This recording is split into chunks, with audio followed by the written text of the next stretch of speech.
do we have silence anymore? Right? We come into the house and we turn something on, or we're busy doing something with our phones or our computers. Silence, very powerful.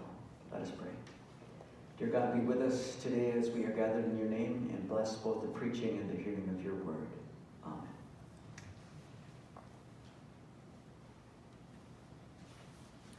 All right, this has nothing to do with the sermon, but I heard this and I was shocked. No, I wasn't, because I thought of it a couple of days ago that this is probably the truth, and it is the truth. Sales of Corona beer are down 35%.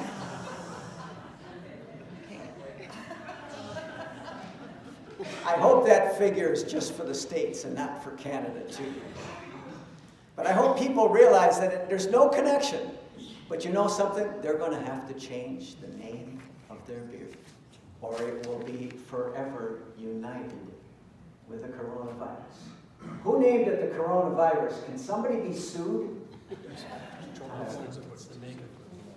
The side note to that is that it's funny, but it's scary, and how people react if this virus continues to spread around the world will be interesting.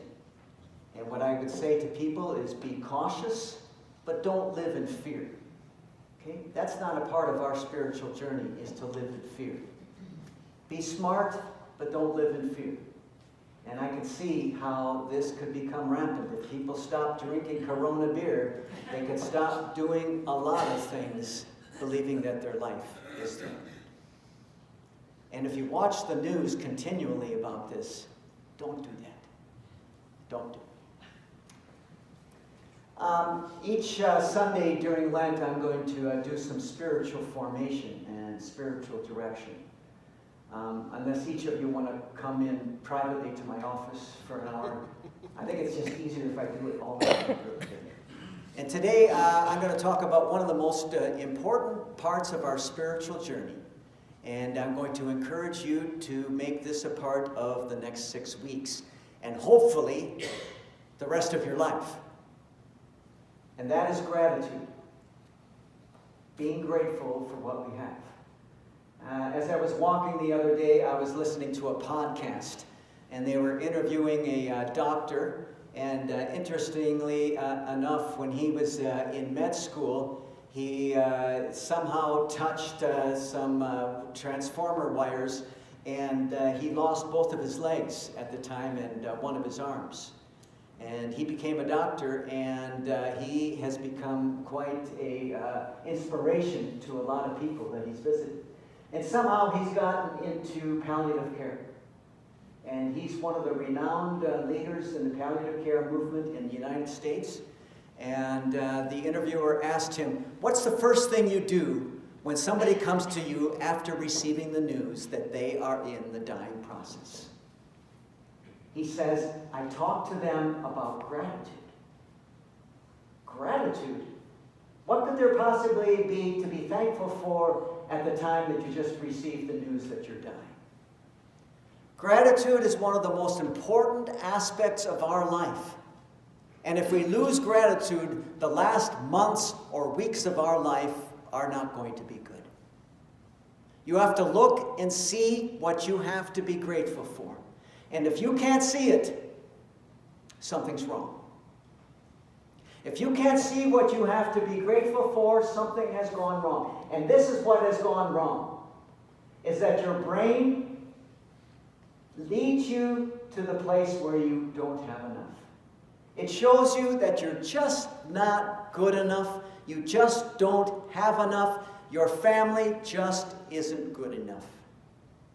You don't have enough things. You don't have enough money. And so the dissatisfaction grows in your life. And very few people live a life of gratitude. In Philippians chapter 4, Paul talks about, he says, I've learned the secret. And I believe if you know anything about the law of attraction, the book that started that was called The Secret. And I don't know this for sure, but I believe that that's where the title of the book came from. Philippians chapter 4. I have learned the secret to be satisfied and content and happy in all things. Whether I have a lot or whether I have a little. Whether I have food on the table or I don't have food on the table, I have learned this secret: to be content and happy with what I have. And so those people who are facing the last weeks of their life, it's time to take a time out and to take a look at the inventory of your life and say, what is it that I have to be grateful for? We lift up the fact that we're dying and we're losing our very life and we're losing all of our relationships. And if we continue to hold this up, this will be the last message of our life.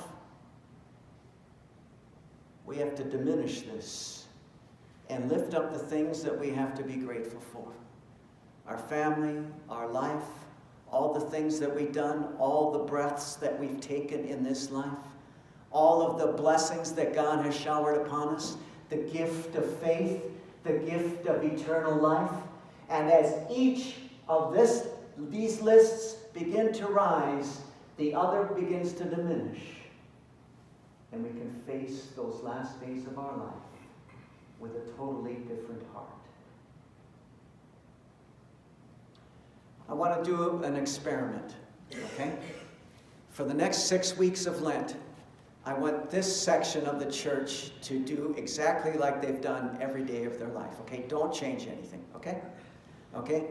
This section, I want you to wake up every morning and list all the things that you're unhappy with in your life, okay? Just to start your day, okay? My tongue is in my cheek. This side, I want you to be, when you wake up in the morning, give thanks to God and begin to list the things that you are grateful for. And this section has the hardest part. I want you to get up every morning and to be grateful for the difficult people in your life. That's the challenge right there. This section, although few in number, it's tongue-in-cheek, okay? I want everybody to do this or that, okay? Most people wake up in this group, right?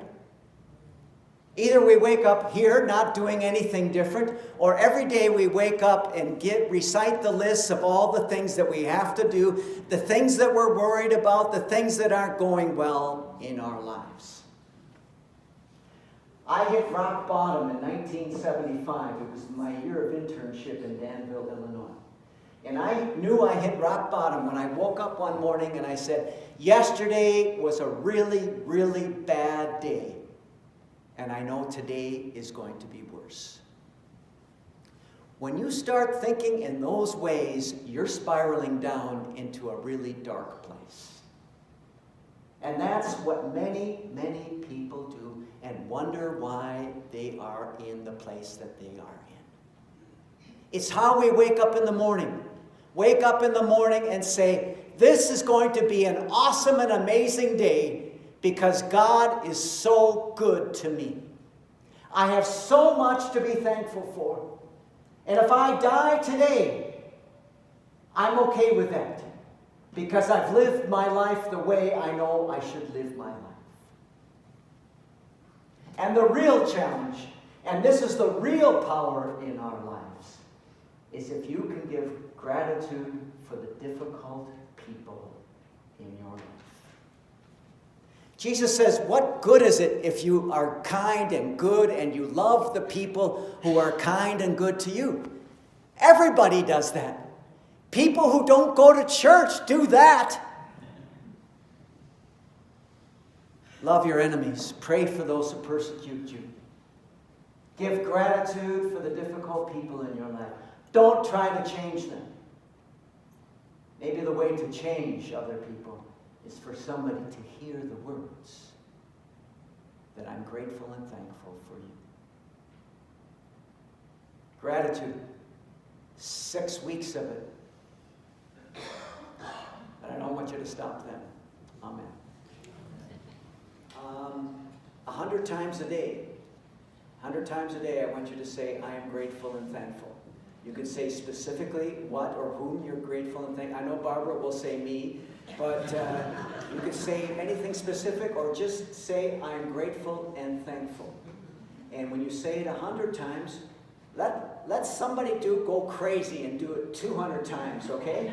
And we'll just see what you look like next week, okay? But it's your brain that begins to shift when you use the words, I am grateful and thankful, rather than the negative diatribe that we've done for so many years, 100 times a day. And by looking you in the eye, I'll be able to tell whether you've done it.